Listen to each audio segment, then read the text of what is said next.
All right, today we're diving into a framework that really challenges how we think about the world. It's called alchemical bridging, and it's built on this incredible idea that the greatest discoveries aren't found, but awakened from within. So let me just start with a question that kind of flips the whole script on discovery. I mean, we spend so much of our lives searching for answers out there, right? In labs and ancient texts, looking up at the stars, we just assume that the magic is something we have to go out and find. But what if that's not the case? What if all that magic, all that potential, is already here, hiding in plain sight, just dormant inside everything around us, waiting for us to figure out how to wake it up? Okay, so here's our game plan for unpacking this. First, we'll tackle the core revolutionary idea itself. Then, we'll explore the four great families that give it structure. After that, we'll look at the conditions for awakening them. And finally, we'll get to the goal of it all, the living monument. So, let's jump right in. Section 1, a revolutionary idea. This is all about completely redefining what we think of as the elements. Okay, so this is where the big shift happens. You know, the standard scientific view is often about finding what's missing, right? We're always on the hunt for new particles, new counterpart elements to complete the puzzle. But this alchemical framework suggests something totally different. It asks, instead of finding something new, what if the real work is to awaken a hidden potential within the things we already know? And this hidden potential is broken down into four latent bridging principles. You've got lithos, pneuma, notium, and sophia. You can almost think of them as the universe's secret source code. They're supposedly woven into everything from a single atom to a giant star, just dormant, waiting for the right key to be turned. And this idea brings us to our second section, the four great families. These are like the four main pillars of this entire framework, giving us a completely new way to organize and understand the elements and their true purpose. So forget just atomic numbers for a second. In this system, elements are grouped by their deeper, more essential role.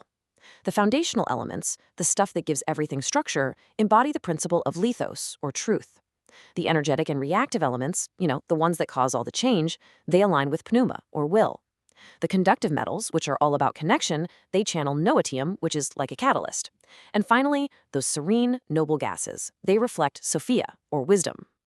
First up, we've got lithos. This is the principle of grounding, of truth. It's literally the bedrock of reality. Think about things like carbon and silicon. It's that unshakable structure, the solid foundation that everything else has to be built on. But a foundation on its own is just static. It doesn't do anything. It needs a spark, and that spark is pneuma. This is the principle of aspiration, of will. It's the engine of all change, that dynamic, passionate, fiery force you see in the most reactive elements. It's the drive to become something more. Okay, so you've got structure, and you've got the will to change it. But how do they talk to each other? How do they interact? Well, that's where noetium comes in. This is the principle of pure connection, of the network. It's found in conductive metals, and it represents the transfer of meaning, without any distortion, without any agenda. It's the very possibility of pure, clear understanding. And finally, what guides all of this? What's the point? That is Sophia, the principle of wisdom. It resonates with those calm, noble gases, and it represents untapped potential and a sense of direction. Sophia isn't the structure, or the engine, or the network. It's the guiding light that gives the entire process its meaning and purpose.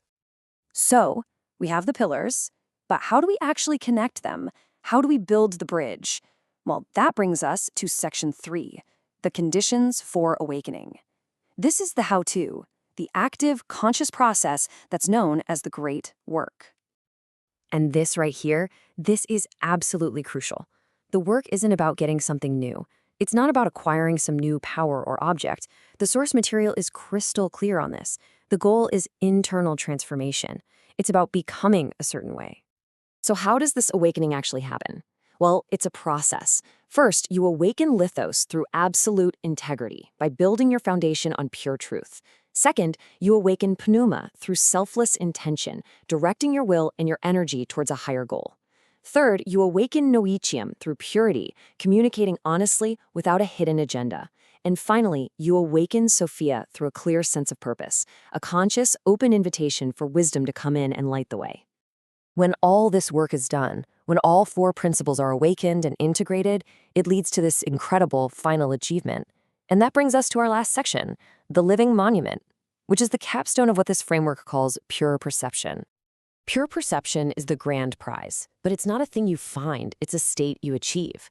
It's this level of profound clarity and consciousness that can only come from really deep, really difficult self-awareness and internal work. It's the beautiful result of integrating all four principles into one whole. And why call it a monument? I mean, that sounds so permanent, so heavy. Well, think about it. First, like any great monument, it takes immense, arduous labor to build. Second, unlike stone, it's an enduring structure built from consciousness itself, so it's timeless. And third, it commemorates a huge victory, the victory over what's called our golem self, all our automatic programmed reactions and delusions. But here's the part that I think is just so amazing.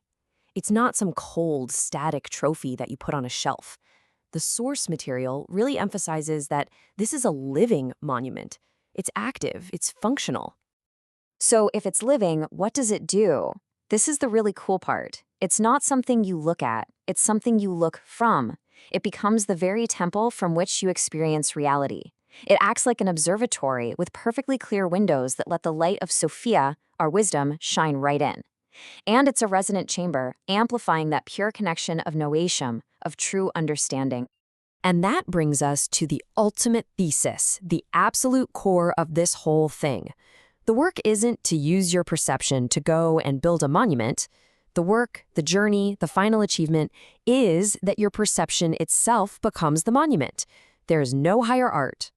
So what this framework really offers us is a map to the incredible potential hidden not just in the world around us, but deep inside of us. So the final question really is for you. If this is the map, what part of your world, what structure, what energy, what connection are you ready to awaken?